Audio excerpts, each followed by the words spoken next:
Oh, I don't have COVID. My wife wants you to know I do not have COVID. We did a rapid test. I don't have COVID. Okay.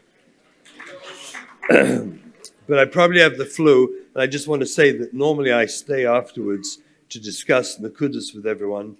This time, forgive me, but I'm going to leave right afterwards. I'll probably just go back to bed. Anyway, what we're doing here is really an overview, an introduction. We knew that at this particular conference, for the first time, we had a large tzibur here of people who are new to the sugya. In the past, when we started, for sure, it was all people who were well trained in understanding what Avi refers to as twisted parenting, what I referred to all the years as crisis chinuch. But we started with a group, a tzibur, who were trained very well in this. And we came to give chizuk. We are now aware that Kesher Nafshi has expanded tremendously and includes many, many people who have not yet got a training, let alone guidance. And it's clear to my wife and I, we're talking with people throughout the weekend. By the way, you can't say weekend if you go to a school and you're in high school. They'll throw you out. You have to say over Shabbos. We had kids thrown out of school because they said weekend. We were told they're not allowed to say weekend. I called Rosh Shiva, Shmuel Kamenetsky, and told him what happened. He said to me, I guess they throw me out too. Yeah. This is what I see. Yeah. And this is what's next. Great, so I can just hit the thing and then go? Next. I'll put it here? Yeah. Great, they see this. They can see this. They're seeing it right now. They're not seeing it right now because my son didn't interrupt. Oh, but they will see this. They're going to see I this. will listen to your speech and I will do something. And you back. And I'm going to hit this, and then Okay. they're the best. These guys are the best, I have to tell you. They're amazing. So, Mitzvah Hashem, in January, I planned on giving a proper full training in England who haven't yet had training for Rabbanim, Mechanchim, parents, on how to approach the sugya. Now, I want to clarify the sugya. The sugya that we're looking at, you may have heard the languages thrown around, the fourth level. Have you heard that? Right? You've heard this language, the fourth level. We don't do third level, second level. I'm not sure what these levels are. But the fourth level, so to speak, is when the kids are most challenged in the most difficult place. We here recognize there are also families struggling who are not yet in this fourth level, matzav, struggling with their kids. And we do intend in future conferences to try and focus. I will do my best to give clarity to these other levels that we can understand what's your chayv, how far do you go, what's your responsibility there in these other levels of struggle. But for the purposes of our conversation today, we're talking about crisis chinuch. So crisis chinuch, I want to be clear also. Oh, do you see it? Oh, you don't see it yet. Okay. You will see the slideshow soon. You see the slideshow? Ah, marvelous. So this Shabbaton is not about only any one mahalach. You know, we're expanding. It's this particular thing I'm going to present here is my mahalach. Everyone should have a copy of the handout to take home with you. We're going to fly through this. This is, this material, I have to tell you, that you're holding in your hand, for me, I need 8 to 10 hours minimum to explain all this properly. But we're going to fly through it, so at least you have an idea of what you're looking for and the yisaidus of what you need to know. You have to go home knowing this. Baruch Hashem, there's been a lot of chizuk over Shabbos, but I want to tell you now what you need to know. And you have to embrace and accept deeply, deeply in your heart, bli shum safek. Otherwise, you're not going to be matzliach. So this is my mahalach. So what is this for? So the crisis chinuch mahalach is for kids, at least the way I see it, who have minimum of 4 out of these 6 criteria that you can see on the slideshow. They are frequently at war with their parents, who recognize you really don't have effective control. Effective control means you can get your kid to do something they don't want to do, or you can stop them doing something they do want to do, and you can do it without losing your relationship with your child.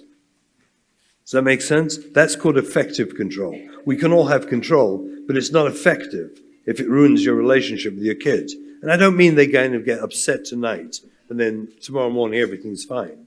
I mean where you see that by you exerting control of their behavior, you lost your kids.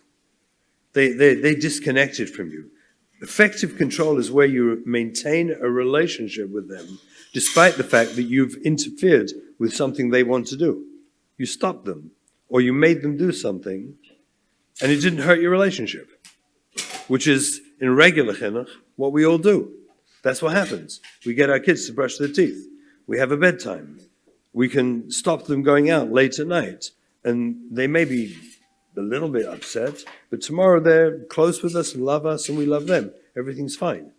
In crisis chinuch, that is not the case. The kids are struggling to stay in school or out of school, or they're now much older. School's not negea, but they were thrown out or dropped out. They went through that where they never finished school. School rejected them.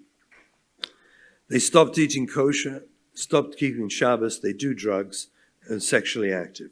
If you have 4 out of these 6, minimum of 4, with your child, then you're in crisis chinuch. That means you have a very serious parasha, and there is really one mahalach for how to save your children. And you must embrace that. You have to let go of all the old-fashioned ideas of chinuch. Everything you thought in the past is gone.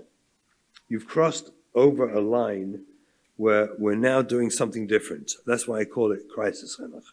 It's not regular chinuch. Let it go. Let it go. The Yetzer Hara comes to you and you say, yeah, but, and you quote some, if you read any pamphlet or any book or any sefer on chinuch, and you say, yeah, but what about this? Just know that's not negea here if your child has a minimum of 4 out of 6 of these criteria. It's not negea to you. Let it go. It's a Yetzer Hara. Das Torah. I'm running through this stuff quickly. Again, I'm not being mavar. Each slide I can speak for 45 minutes, and I should. But it's just, I'm giving you 10 l'chacham. You'll take the pamphlets, we printed them for you, take them home. By the way, if amongst you there is anyone who would do me a huge tova, if you go on the Torah Anytime, or the Kesher Nafshi, the drashas there, almost all of the things here are referenced, and I was mavar them deeply in many of those previous drashas.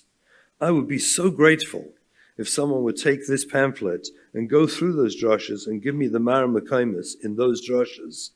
Do you understand? I just don't have the time to do it. But it would be so incredible if we could just put the Mara Mekaimis on the bottom and you could know which, minutes, this drasha, minutes 14 to 17 is this piece. It would be amazing to Alice. It's all there. I'm pretty sure it's all there. So if anyone's willing or would do that for me, for us, I think it would be just awesome. If it does happen, we'll give the information back. We'll send it all to you, so you'll have it. Yeah. Oh, yes? Oh, you're unbelievable. Thank you. Wow, thank you. I didn't have the time to do it. Das Torah. Let's be very clear. We all need Das Torah in life. Without Das Torah, we're messed up, we're finished. We have to have Das Torah. And we have many, many, many difficult shailas that will come our way through the course of helping our children recover their lives and become healthy again. We all need Das Torah. But here's the sugya. You have to be able to sit down with your Das Torah and tell them, just be upfront, say it in the nicest way you know. Rebbe, we have decided, my wife and I, my husband and I, we have decided, we know that we are dealing with Pekuch Nefesh. This is a sugya of Safed Pekuch Nefesh. This is not a debatable issue. I want to know if the Rav is makabel that, and if so, we have delicate shaylas that we need to work out. In the course, there are shaylas, all sorts of things that we have to clarify. But we need to know if the Rav is makabel that we're dealing with a sugya of safek pikuch nefesh. And if the Rav says, well, explain to me why, then find another Rav. Find another Rav. And I mean that respectfully. There may be a Rav who's willing to understand and wants to learn the sugya. Send them to me. I'll explain it to them. But you're not going to be matzliach if you're talking to a Rav who's guiding you, who hasn't yet learnt the sugya and doesn't actually believe we're dealing with safek pikuch nefesh. Do you understand? This is crucial. I'm sorry to be so blunt. I live with das Torah. I live my whole life with das Torah. Without das Torah, believe me, we have no life. But we have to be honest and humble when we approach our das Torah and ask them, does the Rav understand this is a safek pikuch nefesh? If not, I'll ask the Rav all my other shaylas, Shabbos, Kashrus, Das Mishpah, I'll ask everything, no problem. But not this. This is crucial. Because unfortunately, if you get the wrong advice, we're dealing with safek pikuch nefesh. That's the fact. You need a Rav who's experienced, obviously, and a Rav who is sensitive to you. You cannot just stam go and ask a Rav who doesn't know who you are, doesn't know your family, doesn't know your matzav, doesn't know your sugya, and doesn't know this sugya. It's a waste of time. Don't do it. I plead with you, don't do it. We're not going to do this now. I have long drushes on the Kesher Nafshi website. You'll see a normative development. But it's important to understand, I'm not going to go through these things, but except the C, the 4 S's about attachment. The sugya of attachment is the sugya of crisis chinuch. If you go home with this idea very clearly in your head, for children to thrive, for any human being to thrive in life, we need to have what's called good attachments. Attachments means the ability to connect safely with other human beings. We live in a social milieu, an environment with people. We live amongst, we don't live isolated on a desert island. We live amongst people.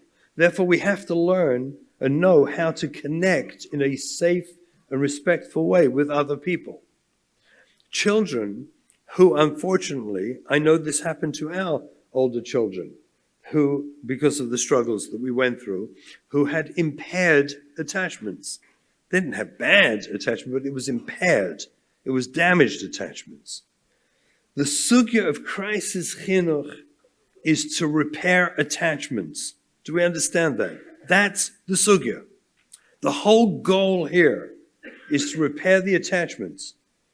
Because as long as children are not attached to you, to us as parents, as long as they're not connected to us, then they don't know how to have healthy relationships. And how on earth does anyone live in this world without the natural ability to have healthy relationships? How will they get married and have children and a family and life and a job and a career? There's a reason why kids sleep till 6 o'clock and then get up overnight and go out nocturnally on the streets where there's very few people out there, because they don't know how to attach. They don't know how to connect. They feel ashamed and lonely. They don't know how to live in the world amongst people. The goal of crisis chinuch is to help repair the attachments with our children, that they know how to do relationships, a give and take, which essentially means they know how to feel safe, because our children do not know how to feel safe. That's why they run to all the dysfunctional behaviors they run to, because they simply don't know how to feel safe. The goal of the whole sugya is that we repair healthy attachments, wherein we now have a relationship with our children where they look to us and may actually turn to us for guidance, which is the way it was meant to be. Even though they missed all those early years because of the damage to their lives, eventually they turn to us, value us, and want to relate to us. And from that, they have a chance at life. Without it, they have no chance at life. They literally have no chance at life, and it's no surprise that many of them want to end their lives. We have to understand trauma. There's one thing is clear, that we, at this point, and for all of us here, we have to become not just an expert in understanding what is trauma, but we have no sophic in our hearts at all that our children are trauma victims. Outside this world, our world here, people, trauma, everything's trauma, they machavek, they don't want to buy into it, they don't understand it. But the fact is, trauma is the sugya here. The kids have gone through trauma, and the trauma takes them away from the ability to have rational thinking. Now, that's not it doesn't mean every second of every day. It means when they're triggered, which for many kids, until we work on their attachments in a healthy way, they're triggered almost all the time. They're triggered by looking at us. They're triggered by religion. They're triggered by getting out of bed in a frum home.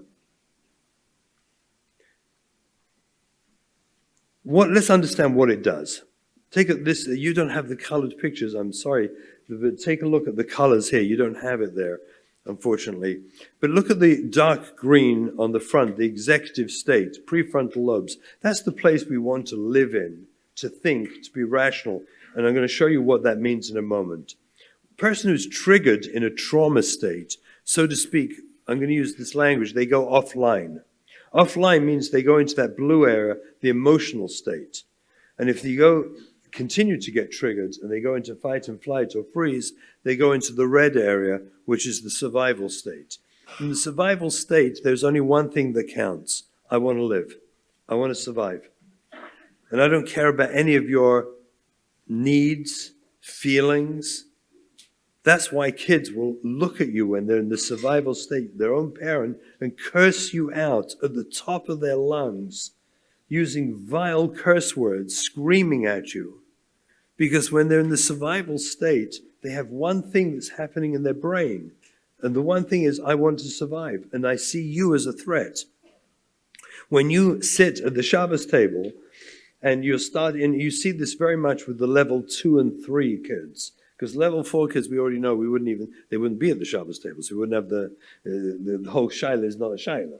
But in level 2 and 3, when the father or the mother start, they think they're very gently, respectfully trying to get their kids the girls to wear more clothes at the table, or the boys to dress Shabbostic.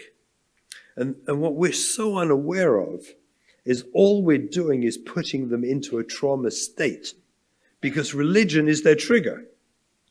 Religion is their trigger. So here we think we're talking sweetly and gently and nicely and kindly, and we're actually putting them into a trauma state as we do that. And then we're upset with them, and we can become defensive about ourselves because I spoke very nicely. I didn't scream at her. Take a look at this, the prefrontal cortex. Prefrontal cortex, if you read the list, empathy, insight, response flexibility, emotional regulation, body regulation, morality, intuition, attuned communication. You know what that is? Where we talk to each other. We actually listen to you and you listen to me and we have a conversation going backwards and forwards. Fear modulation. If we put our kids offline by triggering them, just look at that list of 9 things. They are all not available to your child. You're having a fight or a conversation with your child where you just triggered them and they have no access because they're in the limbic part of the brain, which is fight, flight, and freeze. Over there, it's am I safe? Do people want me? That's all. But they don't have access to that other part of their brain. And then you get mad with them because their reaction to you is not attuned to what you think. You're being very nice. I was being gentle. I was just saying. I wasn't angry. I wasn't yelling.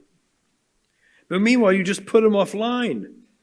They don't have access to that part of their brain. This is the sugya of trauma. Do you understand? If we don't get this deep in our kishkas, we will continue to hurt our children. We have to remind ourselves they don't have access to the prefrontal cortex. Or at least, let me be real. They don't have full access. They don't have, 100, they don't have the access they need. And they may actually have no access at all. Completely gone. And then we get upset with them for their reaction. I mean, Rabbi Shimon, think about what happened. They got traumatized. We then thought we were having a conversation in which we put them offline. They react poorly to what we did because they don't have access to the prefrontal cortex. They're now offline. And then we get mad with them. Is it a surprise our kids go psychotic? They go crazy? If you look at the healthy brain on the left, this is the red parts in here. You can't see it in your books, but the red parts on the left brain, the healthy brain, that's the prefrontal cortex. That's what it looks like. Take a look at PTSD, post-traumatic stress disorder. A person who's experienced trauma, look how their brains light up. It's all over the place. They're not there. They're not in the prefrontal cortex. That's what the brain, a CAT scan, an MRI of a trauma victim's brain looks like. They simply don't have access. And then we're busy trying to have a conversation with them or explain to them about sneers. Are we going to explain to them about put your tefillin on? And they're offline. Actually, the very mention of the word tefillin will put them offline because it's associated with religion. And for most of the kids, they got traumatized in school. They were trauma victims from religion, from religious observance. This is another, just to understand, this is the other way around. The front, the top is the healthy brain. Do you see how it's lit up very beautifully on the top? And look at the abused brain. It's lit up, the bottom right is lit up, the top is not lit up really very much at all. This is what their brain function looks like of a trauma victim. These pictures, you have to go home with these pictures and realize we're dealing with trauma. The sugya we have with our kids is trauma. If you have any sophic about that, if your Rav has any sophic about that, you are going to hurt your kids. I can't tell you, there's nothing more crucial than this. This, you have to go home with this new idea that it's poshut, that my child is a trauma victim. Look, you want the whole drasha, why? I don't have the time now to go through how and what. But the facts are the facts. It's in the drashas. You'll find them there in the Kesher Nafshi drashas where I go through it much deeper. But you have to understand that where you walk around, people say to me, they call me up, they say, so basically based on what you're saying, Rabbi Russell, I'm walking around my kid as if it's almost like I can't say anything. And I say, wow, you got it. Wow. Wow. Including saying good morning, because it's 3:00 in the afternoon. So no, you don't say good morning, because that's going to trigger them. You just say, hi, how are you? Glad to see you. That's where you start. Yeah, if you don't know what to say, that means you've bought into the sugya and you realize I'm dealing with trauma. And now you have to learn how to connect with a trauma victim. That's your sugya. So what are the traumas? So the traumas, obviously, for most of our kids, the most damaging one that happens to 20% of all children in Klal Yisrael, 1 in 5 children in Klal Yisrael will experience sexual abuse in their childhood. Of those 1 in 5, years ago, I can't even repeat it, I'm so embarrassed to even say it, but years ago we were taught that half of them were resilient and half of them will have a reaction. We now know that's utterly nonsense. I'm not sure if they know that, but I can tell you I know that. It's nonsense. Half of them somehow bury it, somehow to get through, and they pay a dear, dear price when they get married and they have to face sexuality again. A dear price. They often get divorced and they ruin their marriages and they're really in crisis. The other half go off the derech, because once a child has been sexualized, aside from any other, again, this is an hour and a half drosha. There's actually a drosha of mine on YouTube. If you type in Rabbi Shimon Russell, Manchester, you'll see a drosha I gave there, I think it was 2015 actually, on prevention of sexual child abuse, and where I explain the sugya very deeply of what it's about. So it's kedai to go and see that. And the reason you have to see it is so you have compassion for your kid. Once they've been sexualized, once a child is taken out of the, you understand like this, every child in the frum world, we bring them up, hopefully, with a concept of tznius, hatznei lechas, boys and girls. In different ways, we have to be, hatznei lechas is a concept. And we live within that. In the ideal, in Hashkafas HaTorah, within this world of hatznei lechas, which includes covering the body and the private parts and istaklus of noshim and all sorts of things, eventually when they get married, we include into that world, if it's done properly by healthy kala teachers and chosin, madrichim, so included in the world of hatznei lechas is the sugya of sexuality. That's the ideal. That's the way it's meant to be. It's not a separate sugya. It's not like another, we get rid of that. It's part of the sugya of hatznei lechas in this world is the sugya of intimacy and sexuality. Nebuch, when kids get sexualized early in life, they've been taken into the world of sexuality with absolutely no possibility at all of feeling anything other than deep shame. I'm not Jewish. Because what well-meaning rebbeim and teachers speak frequently, and well-meaning because they're trying to be mechazik, and they go overboard frequently, about the prutzim and the prutzas and the goyim and this is goyish, the mechalik, to try and be mechazik, unaware that what they're meant to do is, before you ever speak about tznius or hatznei lechas in a classroom, ever, you're meant to, and I teach them this, they're meant to say, I'm going to talk about a subject now. Some of you may have been inappropriately touched already. And if you were, what I'm about to say doesn't apply to you. It's a different sugya. And I beg you, come talk to me privately. Please put your fingers in your ears. Well, you don't want to do that publicly, but don't take in what I'm saying, because it's not for you. For you is a different sugya. Hashem has taken you to a different place. Come talk to me. We'll help you. That's what we're meant to tell them, but we don't. And instead, what they hear is messages, I'm a goy. I'm a goy gama. Just imagine a child gets married, beautiful child, becomes a kala, and she gets married. She's getting married. 3 months after she's married, she very little shy embarrassment goes to her mother and lets her mother know in a very sneer-sticker kind of cute way, Mommy, I think I'm pregnant. I'm expecting. The joy, let's be honest, those of us that have experienced that, the joy and simcha is, Pasha, it's unbelievable, no? It's amazing. It's like we feel so ma'usha, we feel so happy. We're so delighted for them. It's a moment of no one says to them, you had sex? You did what? Shem Yerachem. How'd you get pregnant? Right? That doesn't happen. But within Batznei Leches, we're just delighted. We all know that she had intimacy with her husband. And it's beautiful, and it's appropriate, and it's wonderful. And she's pregnant. We're delighted. That's 3 months after the chasna. Imagine 3 months. Okay. Can you hear me? Okay.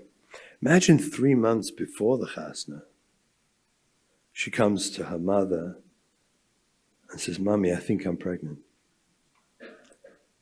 is like the greatest disaster that could ever be. Gehinnom opened up beneath everybody. The shame, the fear, the confusion, the pain. It's the exact same situation. The 3 months later was the most wonderful thing could have ever happened. And 3 months earlier is the greatest disaster, the exact same situation. That's the sugya of sexual abuse.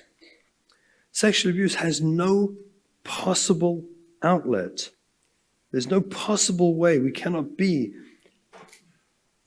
sexually productive prior to marriage. And so these poor kids are thrust into a sugya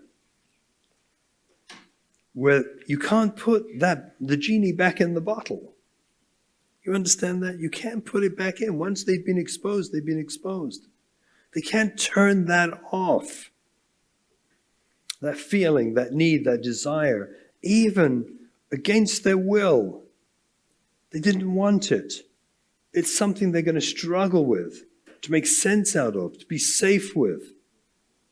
Even if it's just safety, it's not the need to act out sexually, but it's the awareness that I am a sexual being, that I was taken advantage of.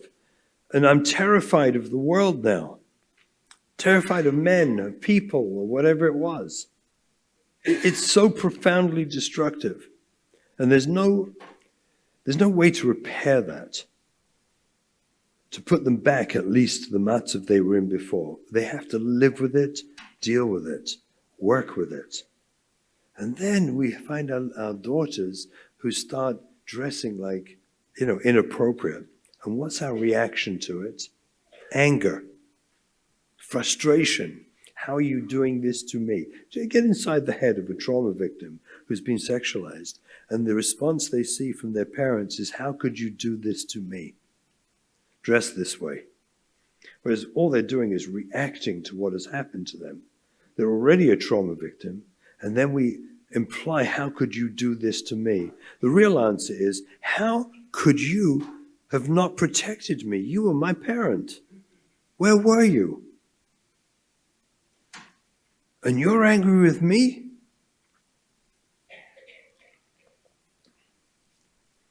Learning trauma is so pervasive in our community. Rabbi Jacobs and I spoke about it in the mainstream world a few weeks ago on the Coach Menachem program. And that struck a chord. As far as I know, there were over 60,000 views of that program already. And it seems that throughout Klal Yisrael, people have resonated to that message and realize that we are hurting our kids badly, really badly. The ones who are hurt to the extreme, who actually get hit for not learning well, they get ridiculed for not getting good grades. I mean, Hashem Yerachem, Ased Litin Es Adin, for this cruel, cruel, cruel abuse.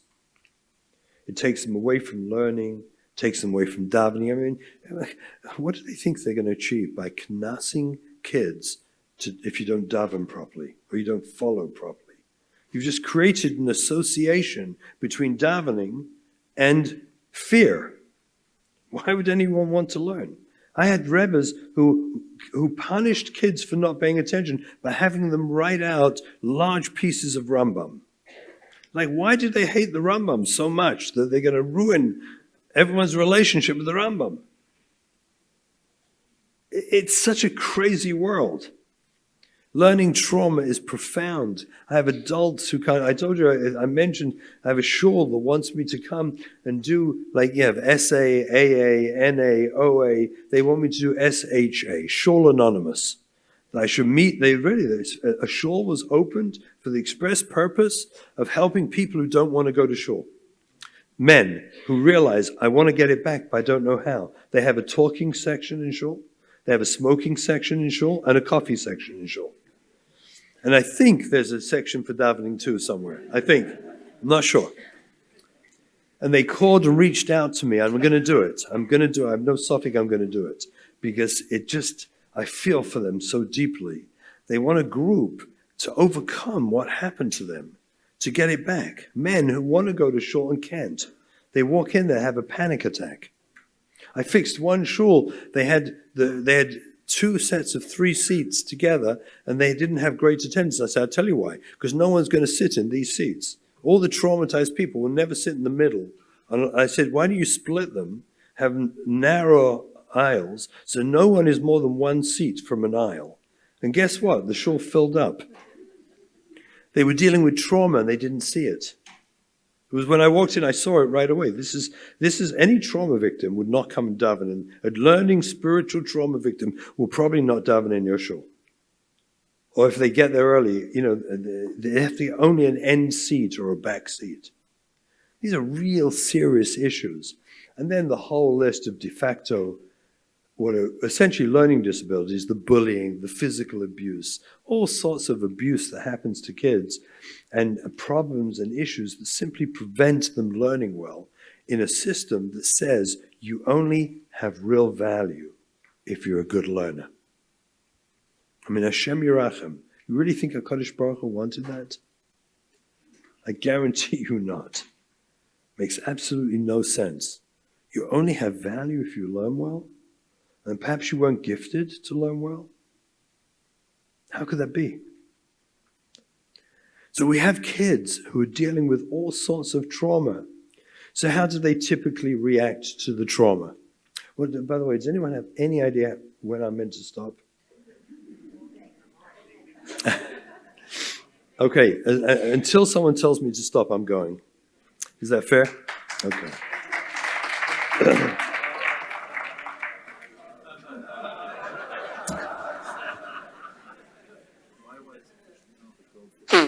Yeah. Here. Okay. Maybe you can push him to 1. If need be. My wife said I'm okay. So I was machadish this many years ago. The happiness pleasure paradigm. What happens? So our kids are hurting like crazy. When I say crazy, they are in so much pain. If we would fathom the depth of their pain, we would be broken. These are our children. And the pain is so intense. So what do? They have to cover up the pain because they're not old enough, sophisticated enough, mature enough, nor do they usually have parents who can embrace and understand what's happening with them. So they cover up the pain it starts off usually in the earlier grades with listening to kind of music that we consider edgy, inappropriate, or maybe they're reading materials or magazines or things that are a bit edgy, inappropriate. We always catch them. And when we catch them, because we didn't get this education, anyone here will never do this. But what happened to you before you heard this is when you caught them, you got angry. This is what you're listening to. This is what you're reading. What are you thinking? And we gave them a Musa drasha, regular chinuch, as if it was going to help. We didn't chab that they were in pain, simply trying to cover the pain. They have a hole in their heart. And that hole hurts so bad. And they just want to verstop the hole, just fill it up a little bit. And you know what? These pleasure activities fill up the hole temporarily. So they do something pleasurable just to fill the hole because they're in pain. And we catch them and scream at them and yell at them. We always catch them. And we get mad with them. And they see us walking around upset and angry and frustrated at their behavior. What does that do to the hole in the heart? It makes it bigger. So now they have to do more pleasure activities to fill the growing hole that we just grew by getting angry with them instead of chapping what was going on. So they do more things and they start, having boyfriend, girlfriend relationships. Or they start doing some marijuana, weed. And we always catch them. And when we catch them, we say, what are you doing? And we often even say things to them, crazy things to them, like, how could you do this to me? This is about the most bizarre, painful thing you can ever say to a kid. How could you do this to me? What do you mean to me? The poor kid is in sorrow and pain, is dying inside. And that's my focus. How could you do this to me? And we catch them and get mad with them. And so the hole grows bigger. So now they need more activities to fill the ever-growing hole in their heart because they're hurting more and more. And they do more things and more. Now they get sexually active. Now the clothing drops off.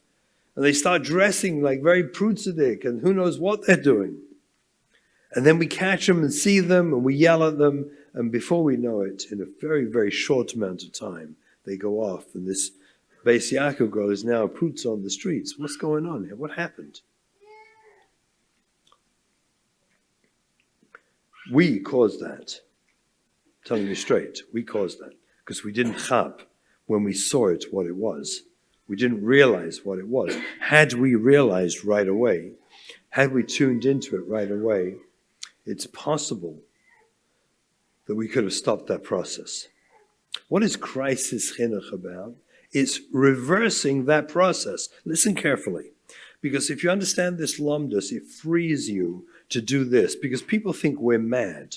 You know, we tell them, take them to the movies, you know, let them watch, you know, buy the weed sometimes, you know, buy the drugs for the, you know, in the extreme case on level 4, we're doing the exact things that they would be doing to fill the hole in their heart, and we're doing it for them and with them.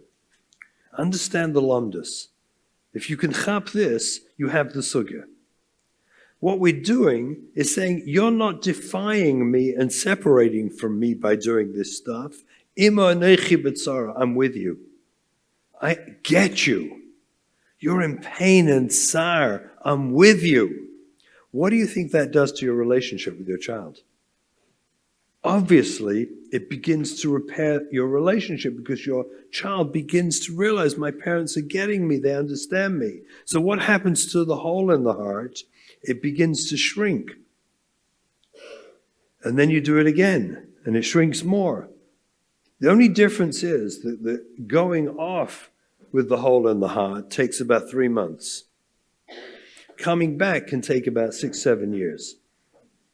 That's the only difference. But it's the same process. Till they know, because that's what all our children want to know, is, do you know me? Do you love me? Do you accept me? We're repairing the attachments.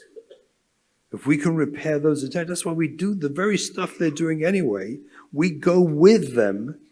We are part of that with them. Whatever's necessary, we go with them in that. And that repairs our attachments. They need it less, not more. That's the heart of the sugya of crisis chinuch. There are a lot of psychological reactions. They look like disorders. This is something to be very careful. Make sure your therapist, first of all, generally speaking, schlepping kids, teenagers, who are going through the sugya to therapists is counterproductive. Generally speaking, it's a waste of time.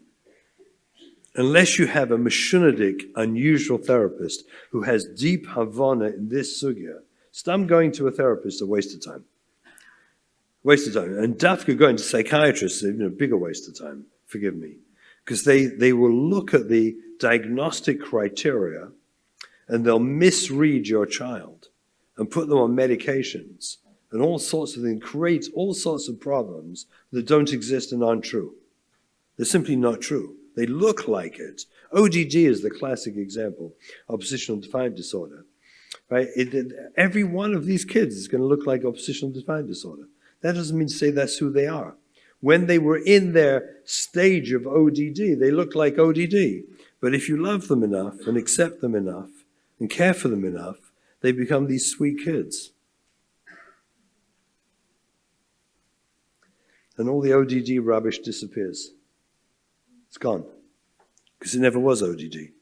They were just protecting themselves because they were hurting. Be very careful when you go to therapists that you go to a therapist who knows. You're better off with a mentor. Much better off having mentors in their lives, positive role models around them, to hang with them, be with them. Therapists, later on, when they mature and they're older, with rare exception, that's when they're ready to embrace and start the work. 19, 20, around there, they can begin to start the work. Begin. I have spent so much of my career repairing the damage to kids done by therapists in the early years. And when I say therapists, done by slapping them to therapists. Because all you're doing is convincing your kid you're a mental case. And one other comment about drug use is that when you embrace or have interaction with the addictions field, make sure you're talking to someone in the addictions field who is an expert in the off the derech sugya. Because the fact that someone's using drugs doesn't make them a drug addict. On the contrary, the vast majority, if not almost all of our kids who do drugs, if we do attachment work, if we do this work, proper attachment work, loving, caring attachment work, almost all of them will spontaneously give up drugs. They'll do it themselves. They'll never need any of the experts in the addiction field. There are some kids, like in the case of alcohol addiction, where it can change the brain chemistry and they'll need the help of people in the addictions field. That may happen. And it certainly may happen later on when they're adults, when they're young adults and adults, they may need help from that field.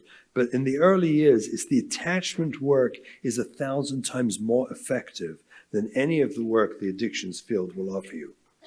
It's just more effective.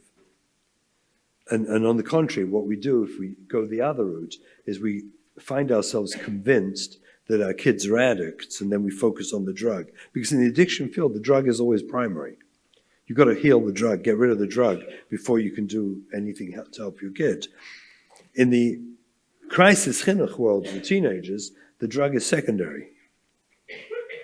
The attachment is primary. It's a huge nafkamina. Okay, 4 levels of alienation. This we know, where the kids get alienated: school, friends, community, family. And when they get alienated that much, they frequently act and look psychotic. If your kid has, like your teenager, has like some psychotic breakdown in front of you, that does not mean they're psychotic. It means they're completely offline. And you threw them into fight and flight. And they're actually panicked, totally panicked. They're not psychotic, and you don't take them to psychiatrists because they act psychotic, even though you look in their eyes and they look psychotic. They do. They're not psychotic. They're actually caught in a double bind. How do I stay in a loving relationship with you and hate you at the same time? How do I do that? How do I hate my parents and love my parents at the same time? That creates that feeling inside of psychosis. It's not psychosis, trust me. Sexual behavior. All these kids, as part of the process, will go through almost all of them will go through inappropriate sexual behavior. What it really starts with is them looking for comfort. They'll look for comfort with the opposite gender. This is about as normal as could be, because comfort is found in the embrace of the opposite gender. However, it is completely normal. What they're doing is trying to cover up. That's not the focus. When you see them with pornography, promiscuity, whatever they're involved in, whether it's homosexual, lesbian behaviors, all these kind of things, they're just learning, looking for a way to survive. They're hurting. Don't get frightened about it. They're looking for a way to survive. Do more attachment work. Work harder on connecting with your child and understanding them. Today, and this is not for now, but I can tell you that in future, in the next Keshe Nafshi conference, I'm probably going to talk about the emergence of the transgender sugya, because it's happening all over the place. And there's absolutely no hadracha that I know of anywhere for this sugya. So we're going to address that. Probably the homosexual, lesbian, they're 2 different sugyas. And the transgender, I'm going to try and address that in future conferences, because it's becoming so widespread. And as those of you who are struggling with this have already discovered, there seem to be no experts in this sugya at all. Nobody. Nothing. You're completely alone. So we're going to try and address that in future conferences. So this is why we're here today. What are we dealing with? We have to know and embrace by now that we're dealing with the sugya of Safek Pekuch Nefesh. Once kids go into this spiraling out of control into their inappropriate sexual behaviors and drug use and alcohol use, we know we're dealing with this sugya. The pain inside creates strong suicidal ideation in our children. And we're in a very, very difficult matzav because the alternative of padlocking them to their bed so they don't go out because we're so scared for them, that's not an alternative. And we all know that we can't stop them or prevent them going out. We cannot stop them doing what they're doing. And it is a Safek Pekuch Nefesh. There's no question about it. I don't have the statistics. I didn't want to I had preliminary statistics. I didn't put it out yet. But kids are dying regularly. Kids are dying regularly. And so I have no Safek about it. And therefore, the chayiv is to work on the attachment, not on controlling their behavior. Controlling their behavior damages your attachment with your kid, which causes worse behavior and more suicidal ideation. Their kids are in a place where they wonder how they're going to live and survive. They're in so much pain. I'll be honest with us. If we would know as parents how much pain our children are in, we would probably feel suicidal. We would be so broken inside that my child feels, if we could measure, if we could just do some sort of measurement that would tell us the level of pain our kids are in, we would be broken to the core. We have to realize that everything they're doing, all their behavior, is because of this intense pain inside them, where they just need some relief from the pain or hiding from the pain. So they do these dysfunctional behaviors to soothe temporarily, just to soothe. And they imagine that we get mad with them when we catch them. It's crazy. This is what we have to go home with, this knowledge. So what do we do now? You as the parent are the ikar for their hatzlacha. Let's be very clear. As parents, we provide the vehicle for our children to recover. We do not repair trauma. Eventually the kids will have to go into therapy, with or without us, and they'll have to find a way to repair their trauma. They will. But they will not do that unless they have a relationship with us. There's no way the kids are going to go and do that work until they value the relationship with us so deeply that they want to repair the damage so they can have a relationship with us. We create inside them that image, that picture. They want to be at our Pesach Seder. They want to sit in our sukkah. They want to get married and bring their husband or wife and their children to Zadie and Bobby. They want to bring them. They want to come to us. That gives them the drive and desire to recover. If we don't repair the attachments, they have no desire to do the work. We facilitate their recovery by repairing our attachments where they want a relationship with us. Because if they don't want a relationship with us, they just continue downhill doing the same old stuff. So we are the crucial ikar in their recovery by repairing our attachments with them, loving and accepting them for who and what they are. We create the potential for their recovery. That's what we do. Which means you have to stop being a target for their arrows. When they scream and yell at you, when they curse you out, when they threaten you and tell you terrible things, you embrace it. You accept it.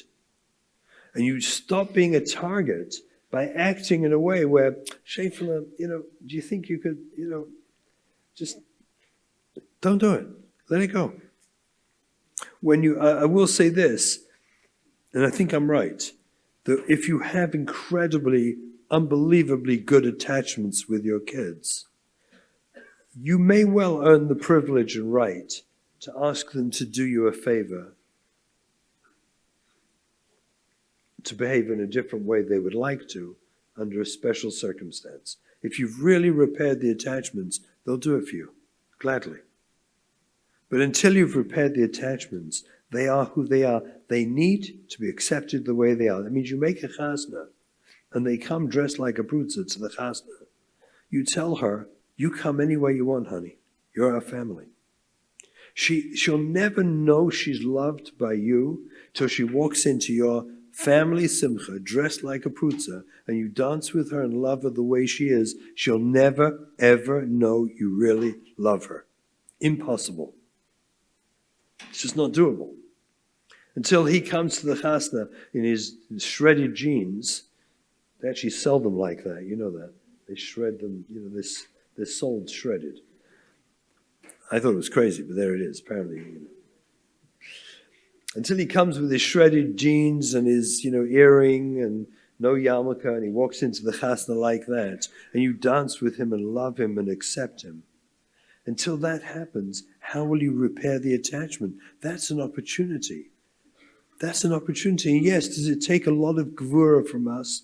Absolutely. It takes a lot of gvura, but that's why it works. That's why it works. And that repairs the attachment. And if you do it enough times, then later on, your kid will say, you know what, I think I should get a suit for the chasna. And you say, no, the jeans are fine, sweetie. They're good. You say, no, I think it's time for me to wear a suit. Say, for me, don't do it. If you want to do it, that's fine. We don't need it. We don't need it. But if you want to do it, if you feel good in a suit, I'll be glad to. What you don't do is say, great, come, let's get the suit. Yes, absolutely. Why? What took you so long? No.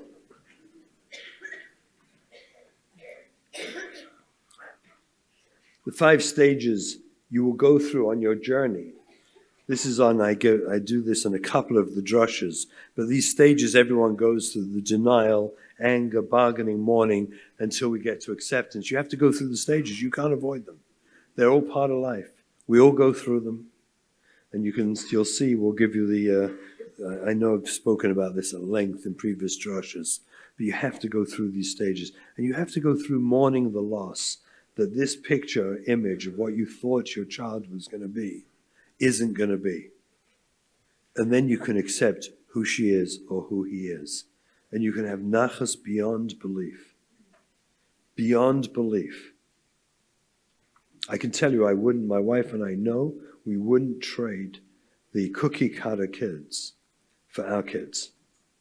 Our kids give us more nachas.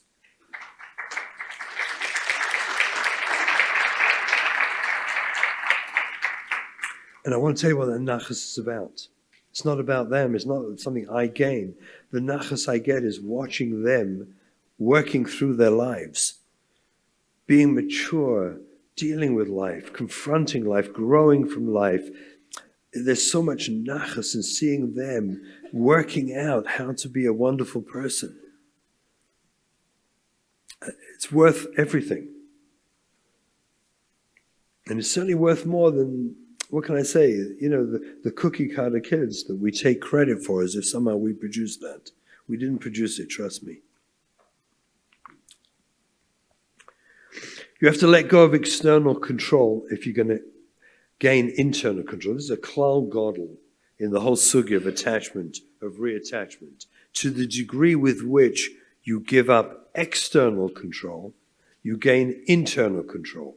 That means you stop trying to fix them on the outside. By attaching with them on the inside, they want to behave in a way that meets your needs, that accommodates you. They want to. They go out of their way to do it. On the contrary, but you have to give up external control. You have to make sure that fear, when you're frightened, get rid of your fear. So people are going to see and people are going to know. So what? Friday night, my son-in-law and I spoke here. Does anyone really think less of us when we exposed our whole story? No.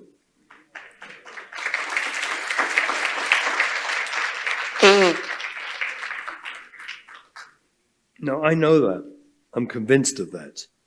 And I'm also convinced that for every one of us sitting here, the same is true. We have to let go of fear that controls us because of shame. And we have to embrace our nisayon. We have to embrace our circumstances, love it and accept it for what it is. And we all go on this amazing journey together, our families, because of it. And we simply give up trying to make it the other sugya that we thought it was going to be. Just give it up, because it's not going to be that sugya. Get your ego out of the way. We always speak about that. That's the key. This sugya is the greatest gift. I mean, all of Musa and Avodas Hashem, the whole thing, all Musa and Avodas Hashem is about getting your ego out the way. Dav kaboy, dveikus with Rabbeinu Shalom, only comes when it's v'anachnu ma. What am I? Nothing. Right? Moshe Rabbeinu. By the way, we are amazing at drashes.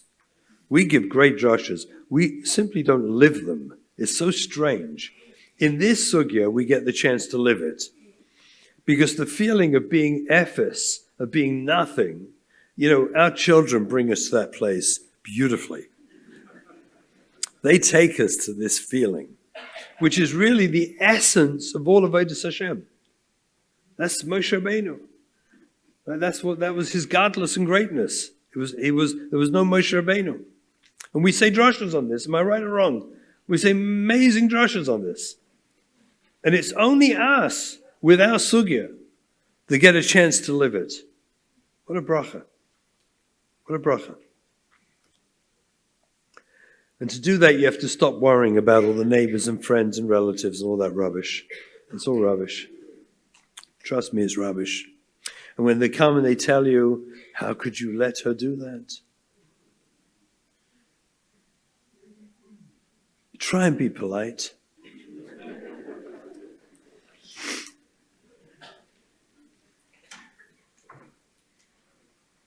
You can tell them, that's such an interesting question. It's such a fascinating question. Thank you for the question. Can we just stop there? Would that be okay? It's a beautiful question. And they say, well, Taka, why do you let them do it?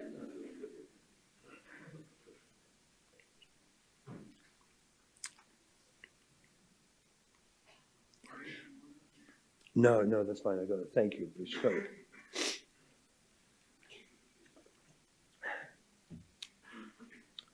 We have to try and be polite with them all because they don't get it. Grandparents especially usually have a hard time. Although I must tell you, if you show them these drashas, they change. They change. These drashas, all the Kesher Nafshi drashas, give them access to the website. They change. These drashas are changing the world, I must tell you. People tell me the thousands and thousands of people, and they sit with their families and they watch these drashas. Changes their lives. Tell them it's a great question. I'm going to send you a drasha. I'd like you to watch. And then after you watched it, would you mind asking me again? That's all. Don't defend yourself. Definitely don't get defensive. Just acknowledge the question and then give them a drasha. Today we have a resource. We have these drashas. There's so many of them. And they help them understand.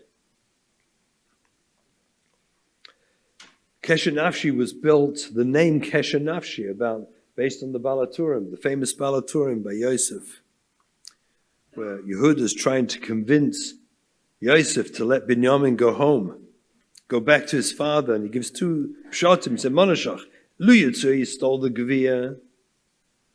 That's the reason you're not sending him home, because he stole the Geviyah. Lu Yitzur, he stole it. He was a nar. So Mele, he needs his father to be Mechanachim. Second shot, he says, he's a nar. Right? Because that's the pasuk says, he's a nar. And what Yehuda is saying is that he needs nafsho kshura b'nafsho shel aviv kedei lachanchai. If you want to do any chinuch to your child, you need nafsho kshura b'nafsho. You need to be connected. That's attachment. What is the word attachment? Kshura. Connected.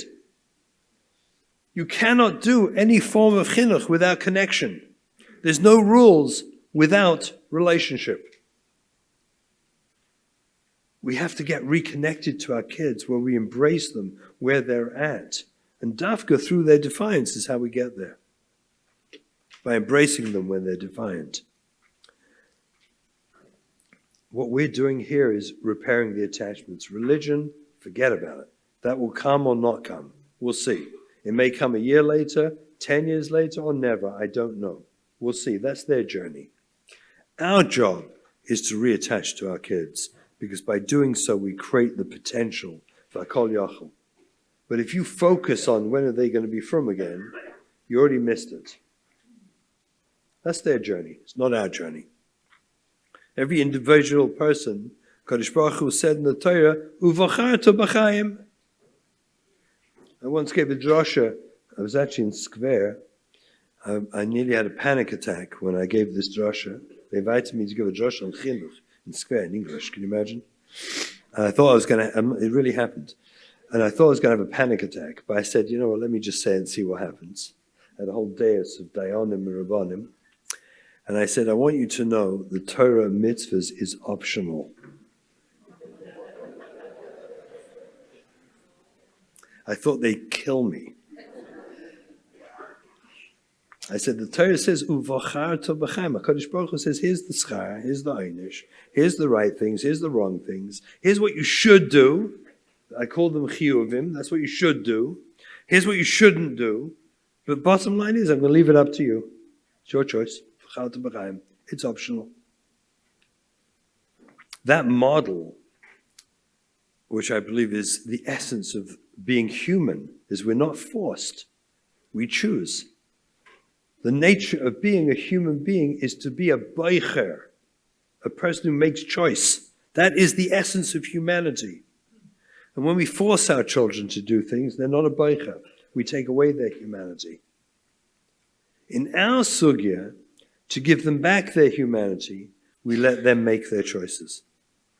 And we're there to guide them, maybe to talk about the pros and cons, if they want, but accept them. Nafsho kshura b'nafsho. They need to know we love them and accept them for who they are. And you have to put religion on the back burner. If they shmek that what you're doing here is about religion, well, let me say this. If you feel it, they're going to shmek it. They will know. So you have to let it go. Your job is you have a child that's your child. And your job is to make that person feel loved. That's your job. What they do with religion, we'll see. You have to put it on the back burner. And you have to show them that your love for them doesn't depend on their compliance, on their behavior. On the contrary, when they defy you, is the best way to show them you love them. Because when they defy and you still love them, as opposed to when they comply and you love them, they think that your love is dependent on their compliance. They complied. They did what you wanted. But when you love them, when they're defying you, that's when they can repair the damage. It's the only way they can repair. Actually, the defiance is the best moment for healing. There's no better moment for healing than when they defy. Healing doesn't happen when they comply. It can only happen when they defy. Gift them. Okay, this is a sugya I'm not going to go into in deep, but just the concepts that we're going to gift them. In TP, this will be called bums, for those of you who know TP, right? Splurge on them, care for them, give them, do things for them, take them to the movies. You know, sometimes you even buy their drugs. You know why? Because girls will prostitute their bodies for drugs. Little girls, 14 and 15-year-old girls, will prostitute their bodies for drugs. So yes, go take them and get their drugs. If you can't stop them, don't make them prostitute themselves. And you're doing, you know, attachment work you're doing when you take them? And you get it? Stel ze vor. Just imagine what you're doing, what that kid feels when you took them. Clothing, yes, buy them, whatever they want. Look, I'll just mention this about smartphones. Do not go to a Rav to discuss a smartphone or the internet. Please. Unless the Rav is a Baki Otzim in crisis chinuch. They get it. They understand. There are Rabbanim who understand it. Otherwise, they're going to have a conversation with you about the internet. I can tell you this. Pornography is gefährlich. I don't have to go into the details. Losing a relationship with you as the parent is worse. It's that simple. So fighting with your kid over a smartphone because you're worried about pornography and the kid hates you because of it is worse than if they watched the stupid pornography in the first place. This you have to come to terms with. So don't ever go to a Rav and discuss the internet, smartphone, it's like, because they're going to do the regular sugya, internet, smartphone, Hashem Yirachim. It's not our sugya, it's a different sugya. A loss of a relationship with you as a parent over the smartphone is worse than them having it and watching pornography. Accept their choices, their boyfriends, their girlfriends, out of the house, in the house, sleeping with them in the room. I don't go because there's so many levels of madrigas and when. Yes, it could be that you're going to have them in the house, sleeping with them. They might be in the basement and you don't even know about it.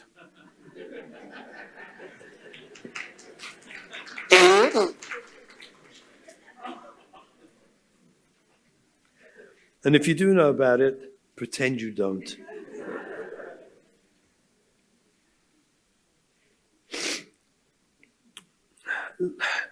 How are you up to? Do we understand this? Look at this beautiful couple.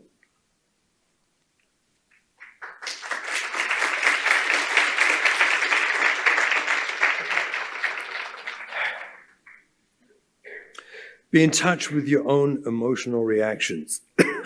I spoke on Thursday at great length because I was asked to about the husband-wife relationship.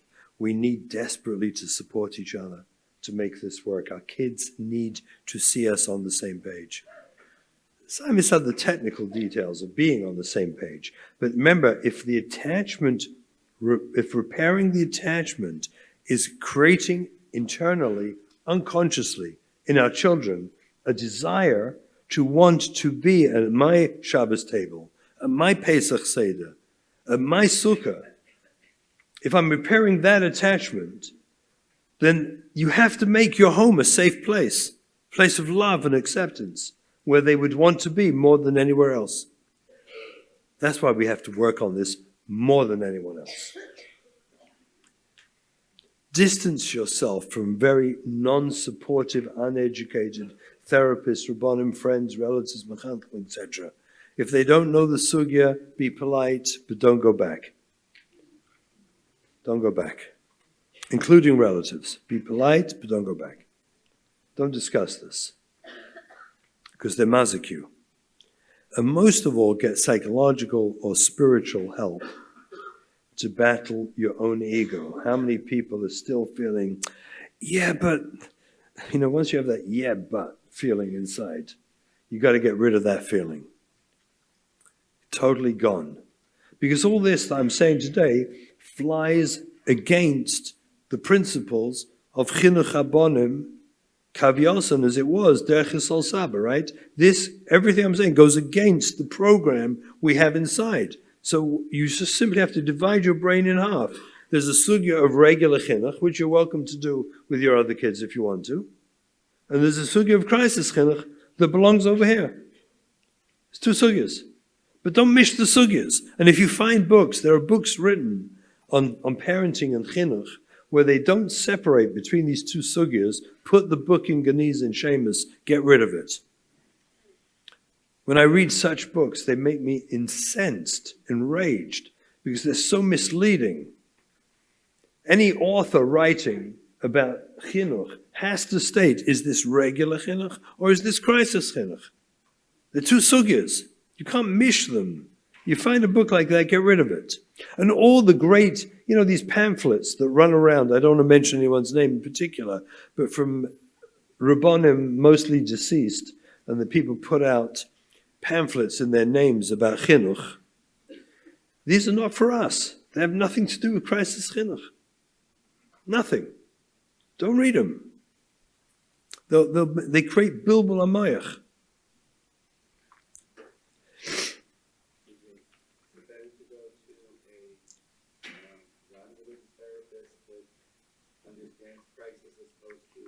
No, that's a whole subject. Let me address that now privately, okay? Be in touch with your emotional reactions. If you have your own childhood trauma, as many of us do, your kids are going to trigger you into a trauma state.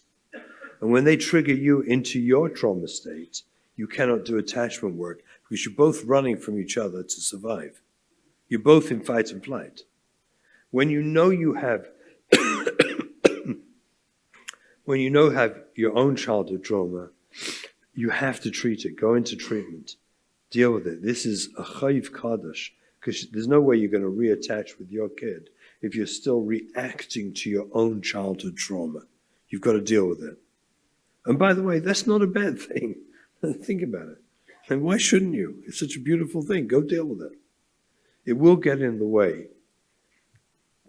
And finally, get your Torah hashkafas online with crisis chinuch. Get your Torah hashkafas. Once you see it, the Torah and the commentaries, the Meforshim, are replete with hadracha for us in crisis chinuch. Seems the Meforshim understood this much better than we did. And it's all there. Seek it. I spent years, as a matter of fact, it was Avi Fishoff, my dear friend, who first introduced me to Nesiv Shalom. He gave me a gift one time. I spoke somewhere and he gave me a set of Nesiv Shalom. This goes back maybe 20 years. And I'd never learned it before. And he said, Shimon, you're going to love this. And every Shabbos and Yom Tov, my kids know this, that's what I learned Shabbos and Yom Tov, Nesiv Shalom. That's my primary, I had 3 storim all the years in Lakewood. I had chaburas, people came to learn with me, and we studied Nesiv Shalom to understand, really, crisis chinuch, how to understand nisyonos, life, what it's about. And I do it to this day, 20 years later. Find something that will hold you together in Torah Hashkafa. Work your attachments. Repair the attachments with your kids. Embrace and accept we're dealing with crisis chinuch. It's a different sugya. And be patient, because it can take a long time. But I guarantee you this, we're doing it, my wife and I, 26 years. 26 years. And it's not over. 26 years. And I promise you this, it has only benefited and enhanced our lives in ways we could never have imagined. This is your new life. This is not something you're going to do so you don't have to come to Kesher Nafshi anymore. You fix the problems. You're coming. You're hooked. You're hooked. Here at Kesher Nafshi, you have family. You have people who get you, who understand you. We're living a different life. We are living a different life. And I will tell you, it's a very intensely spiritual and meaningful life that we live. That's so real. That's the life we have here. We thank you all for coming. And that's it.